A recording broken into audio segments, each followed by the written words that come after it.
think the best way to describe Metaverse 3.0 is a digital reality. It's going to be a world where we're no longer on the internet, we're in the internet, and everything's going to change in how we eat, how we shop, how we game, how we work, even socializing. You have to imagine an alternate reality that's a digital reality. I think that it's that big, on that big of a scale.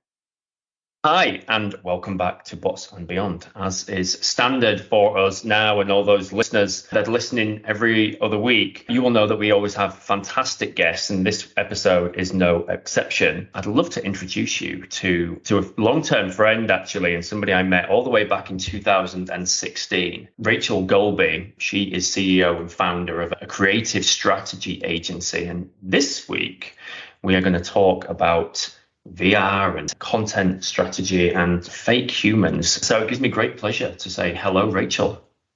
Hi, thanks for having me. Our absolute pleasure. Now, obviously, I know a little bit about you, but I would love for our audience to learn a little bit more. And what is standard for our guest, Rachel, is that they introduce themselves with who they are, what they do, and more importantly, why they do it. Sure. You've so kindly introduced me. I'm Rachel. I run an agency in the UK called SØWN, and we develop creative strategies that help brands to get noticed. I think the one thing I'm really passionate about is human connection and enabling people to connect to what they love. And I just do that really well through brands. My career first started in social media, and that's really where my passion, interest and enthusiasm for the industry began. And of course, that's gone on for 15 years now as the industry has exploded and evolved. And now it's about creators and connectivity and content. And it's just, a real passion project, I suppose, from my point of view. Now, I mentioned before we met in 2016, and I recall the meeting it was sat in Manchester, actually, and obviously I was reasonably new into my role into the world of AI and automation, and we started talking around, I guess, what would be classed now as Metaverse. It was about virtual reality, augmented reality. In fact, I remember the conversation so vividly because we were talking about VR, and I think you actually got me really thinking about the role of AR back in 2016. And I guess more recently, this has VR, Metaverse, the AI generated people, all of these things. I'm like, you really were a clairvoyant back then, because the vast majority of what is happening now, you were evangelizing to me all the way back.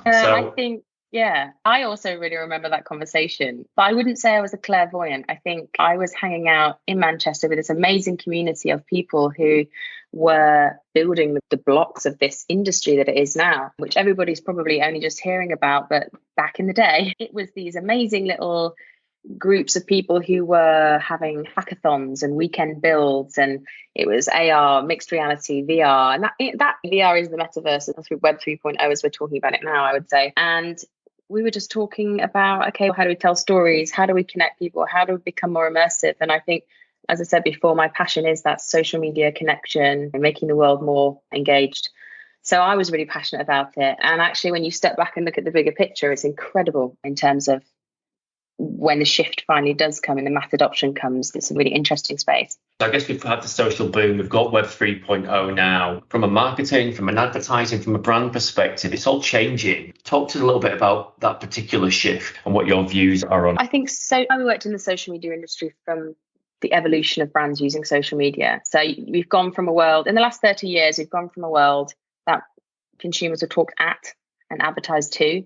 Then social came along, and it was a two-way conversation, which made the world smaller, more accessible, more enabled. Now we're moving into a world, I think the best way to describe Metaverse and 3.0 is a digital reality. So it's going to be a world where we're no longer on the internet, we're in the internet, and everything's going to change. How we eat, how we shop, how we game, how we work, even socializing. You have to imagine an alternate reality that's a digital reality. I think that it's that big, on that big of a scale.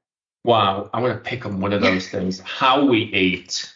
Please say you're not going to be expected to eat digital Chinese takeaways. No, that'll taste. Look, I think about it like this. So I'll just take a few examples. Gaming has already The way people game, you've already got these realities where you've got digital ecosystems, digital economies. People are buying and trading and buying skins and creating avatars and digital humans.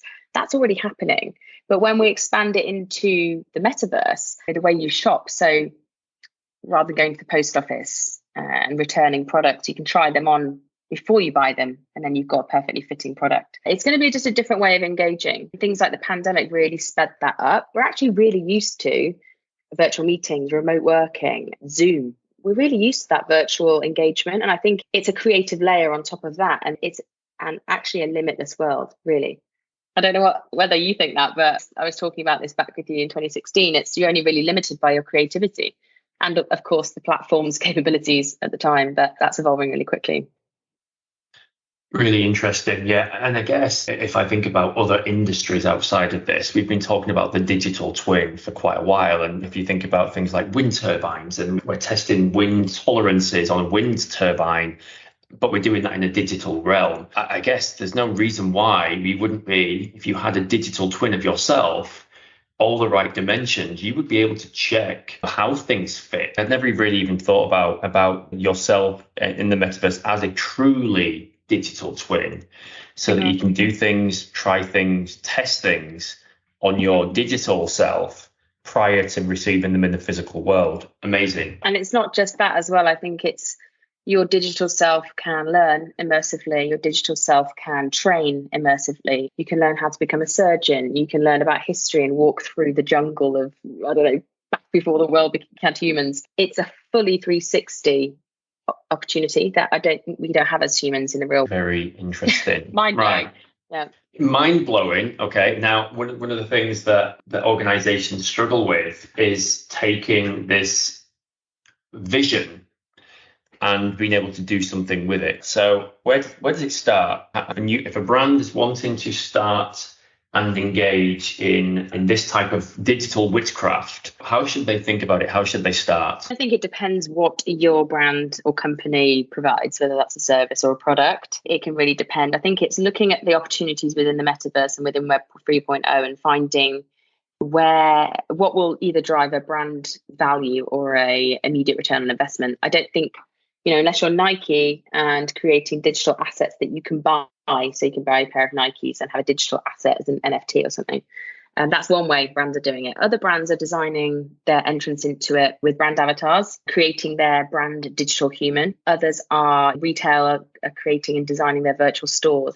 Every kind of brand and company. And then, for example, training. So brands who need to train a workforce are using the metaverse and designing training schedules that are immersive, like I said, with maybe medicine or legal or factory workers, whatever. There's so many different ways that this can be implemented and used within business. It's just getting people to spend money on it, and there needs to be a commercial benefit to it. But as people adopt and take on this technology more and more, I think we'll see more and more brands having to have a digital presence in Web 3.0. Interesting. You mentioned about designing brand avatars and creating the brand in a digital human. This is certainly an area where I think AI has come to the fore, and absolutely seen a number of examples of these. I'm going to call them digital humans, but they do not look digital. They look absolutely real. And if you think about the world of advertising, you think about the fashion shows, you think about model, expensive.